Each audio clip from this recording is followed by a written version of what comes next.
بسم اللہ الرحمن الرحیم۔ ایک دفعہ حضرت عیسیٰ علیہ السلام اپنے شاگرد کے ساتھ ایک سفر پر جا رہے تھے۔ راستے میں ایک جگہ آرام کی غرض سے رکے اور شاگرد سے پوچھا، تمہاری جیب میں کچھ ہے؟ شاگرد نے جواب دیا، جی میرے پاس 2 درہم ہیں۔ حضرت عیسیٰ علیہ السلام نے اپنی جیب سے 1 درہم نکال کر شاگرد کو دیا اور فرمایا، یہ 3 درہم ہو جائیں گے، قریب ہی آبادی ہے، تم وہاں سے 3 درہم کی روٹیاں لے آؤ۔ شاگرد چلا گیا۔ راستے میں واپس آتے ہوئے سوچنے لگا، حضرت عیسیٰ علیہ السلام نے تو 1 درہم دیا تھا اور 2 درہم میرے تھے، جبکہ روٹیاں 3 ہیں۔ ان میں سے آدھی روٹیاں حضرت عیسیٰ علیہ السلام کھائیں گے اور آدھی روٹیاں مجھے ملیں گی، لہٰذا بہتر ہے میں 1 روٹی پہلے ہی کھا لوں۔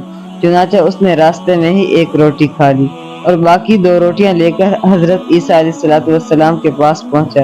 حضرت عیسیٰ علیہ السلام اور شاگرد نے جب کھانا کھا لیا تو حضرت عیسیٰ علیہ السلام نے شاگرد سے پوچھا کہ 3 درہم کی کتنی روٹیاں ملی تھی؟ شاگرد نے جواب دیا، اے اللہ کے نبی، 2 روٹیاں ملی تھی، 1 آپ نے کھائی اور 1 میں نے کھائی۔ حضرت عیسیٰ خاموش ہو گئے۔ کچھ دیر بعد وہاں سے روانہ ہو گئے۔ راستے میں ایک دریا آیا۔ شاگرد نے حیران ہو کر پوچھا، اے اللہ کے نبی، ہم دریا عبور کیسے کریں گے، جبکہ یہاں تو کوئی کشتی بھی نظر نہیں آ رہی؟ حضرت عیسیٰ علیہ السلام نے فرمایا، گھبراؤ مت، میں آگے چلوں گا، تم میرا دامن پکڑ کر پیچھے چلتے آنا، خدا نے چاہا تو ہم دریا پار کر لیں گے۔ چنانچہ حضرت عیسیٰ نے دریا میں قدم رکھا اور شاگرد نے بھی ان کا دامن تھام لیا۔ اللہ کے حکم سے آپ نے دریا اس طرح عبور کر لیا کہ آپ کے پاؤں بھی گیلے نہ ہوئے۔ شاگرد نے دیکھ کر کہا، میری ہزاروں جانیں آپ پر قربان ہوں، آپ جیسا صاحب اعجاز نبی پہلے کبھی مبعوث نہیں ہوا۔ حضرت عیسیٰ نے فرمایا، یہ معجزہ دیکھ کر تیرے ایمان میں کچھ اضافہ ہوا؟ شاگرد نے جواب دیا، جی ہاں، میرا دل نور سے بھر گیا۔ پھر حضرت عیسیٰ نے فرمایا، اگر تمہارا دل نورانی ہو چکا تو بتاؤ روٹیاں کتنی تھی؟ شاگرد نے جواب دیا، اے اللہ کے نبی، روٹیاں صرف 2 ہی تھی۔ پھر حضرت عیسیٰ وہاں سے آگے چل دیے۔ راستے میں ہرنوں کا ایک گول گزر رہا تھا۔ حضرت عیسیٰ علیہ السلام نے ایک ہرن کو اشارہ کیا تو وہ آپ کے پاس چلا آیا۔ آپ نے اسے ذبح کر کے اس کا گوشت کھایا اور شاگرد کو بھی کھلایا۔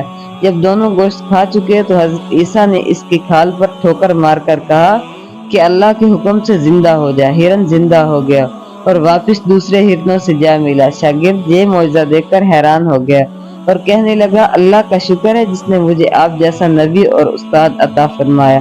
حضرت عیسیٰ نے فرمایا، یہ معجزہ دیکھ کر تمہارے ایمان میں کچھ اضافہ ہوا؟ شاگرد نے کہا، اے اللہ کے نبی، میرا ایمان پہلے سے دگنا ہو چکا ہے۔ حضرت عیسیٰ نے فرمایا، پھر بتاؤ روٹیاں کتنی تھی؟ شاگرد نے پھر وہی جواب دیا، اے اللہ کے نبی، روٹیاں بس 2 ہی تھی۔ عیسیٰ علیہ السلام نے پھر آگے کی جانب چل پڑے۔ ایک جگہ پر قیام کیا تو دیکھتے ہیں ایک پہاڑی کے دامن میں سونے کی 3 اینٹیں پڑی ہیں۔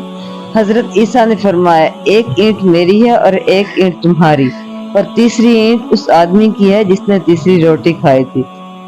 یہ سن کر شاگرد شرمندگی سے بولا، تیسری روٹی میں نے کھائی تھی۔ حضرت عیسیٰ علیہ السلام نے اس لالچی شاگرد کو چھوڑ دیا اور جاتے ہوئے فرمایا، تینوں اینٹیں تم لے جاؤ، اور یہ کہہ کر عیسیٰ علیہ السلام وہاں سے روانہ ہو گئے۔ اب لالچی شاگرد اینٹوں کے پاس بیٹھ کر یہ سوچنے لگا، انہیں کیسے گھر لے جایا جائے۔ اسی دوران کچھ ڈاکوؤں کا وہاں سے گزر ہوا۔ انہوں نے جب دیکھا کہ ایک شخص کے پاس سونے کی 3 اینٹیں ہیں تو انہوں نے اسے قتل کر دیا اور آپس میں کہنے لگے کہ اینٹیں 3 ہیں، ہم بھی 3 ہیں، لہٰذا ہر ایک شخص کے حصے میں 1 اینٹ آئے گی۔ اتفاق سے وہ تینوں ڈاکو بھی بھوکے تھے۔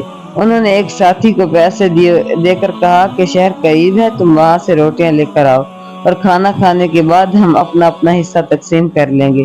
چنانچہ وہ شخص روٹیاں لینے گیا۔ دل میں سوچنے لگا، اگر روٹیوں میں زہر ملا دوں تو باقی دونوں ساتھی مر جائیں گے اور میں تینوں اینٹوں کا اکیلا مالک بن جاؤں گا۔